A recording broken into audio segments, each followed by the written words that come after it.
دجال کہاں ہے؟ اس کا مواد جو ہے نا کس میں ہے بولو؟ بخاری و مسلم میں ہے، بخاری و مسلم میں ہے پورا مواد، جو کہ ضعیف احادیث ہی نہیں ہے ان دونوں میں۔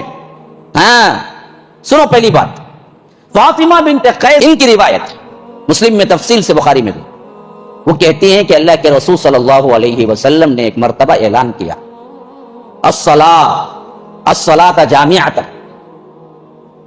یہ دراصل ایک ایمرجنسی وقت کے لیے بلایا جاتا تھا کہ فوری جمع ہو جاؤ، جمع کرنے والی نماز۔ تو لوگ جمع ہو گئے اور میں بھی نکلی، عورتوں کی صف میں میں بھی تھی۔ اللہ کے رسول صلی اللہ علیہ وسلم نے نماز پڑھائی۔ نماز پڑھانے کے بعد کہا کہ پتہ ہے میں نے آپ لوگوں کو کیوں جمع کیا؟ صحابہ نے کہا کہ اللہ کے رسول صلی اللہ علیہ وسلم آپ ہی بہتر جانتے ہیں۔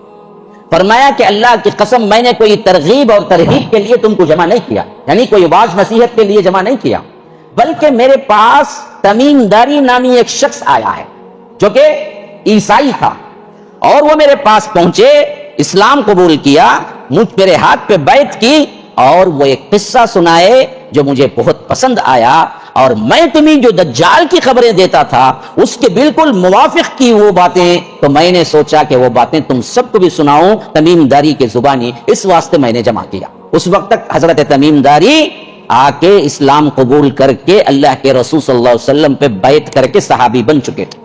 جب یہ معاملہ ہو گیا تو حضرت فاطمہ بنت قیس کہتی ہیں کہ اب اللہ کے رسول صلی اللہ علیہ وسلم نے واقعہ سنانے کے لیے تمیم داری سے کہا رضی اللہ عنہ، انہوں نے کہا کہ میں چند قبائل کے لوگ جو تقریباً پورے 30 تھے، ایک سمندر کا سفر کیا اور ہم چلتے رہے، لیکن طوفان کی وجہ سے کشتی راستہ بھول گئی، اور ہم اس کشتی پہ تقریباً 1 مہینہ ادھر ادھر موج کے تھپیڑے جہاں لے جاتے تھے وہیں چلتے رہے، یعنی ہمارا کنٹرول ہی خراب ہو گیا۔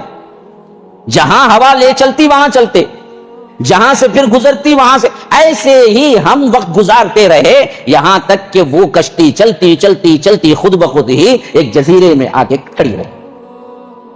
بہت زمانے بعد اب زمین دکھی تو ہم اتر گئے، پھر وہاں سے آگے بڑھے تو ہم نے ایک عجیب و غریب جانور کو، جو بال ہی بال تھے، نہ اس کا سر دکھ رہا تھا نہ اس کا پاؤں دکھ رہا تھا، یعنی پاؤں کہاں ہے وہ بھی معلوم نہیں ہو رہا تھا، سر کہاں ہے وہ بھی نہیں معلوم ہو رہا تھا، پورا صرف بالوں سے تھا، بال ہی بال تھے۔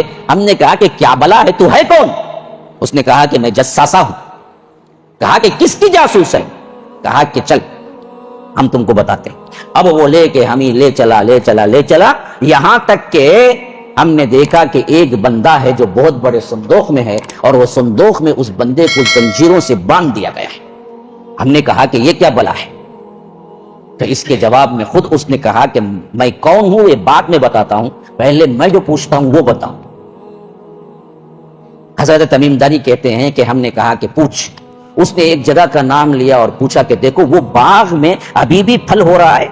عربستان کے عرب کا ایک باغ کا نام لیا جہاں پر کھجوروں کے درخت تھے، تو اس نے پوچھا کہ وہاں ابھی بھی درخت لگتے ہیں اور کھجوریں آتی ہیں؟ میں نے کہا کہ ہاں آتی ہیں، ابھی بھی تر و تازہ ہے۔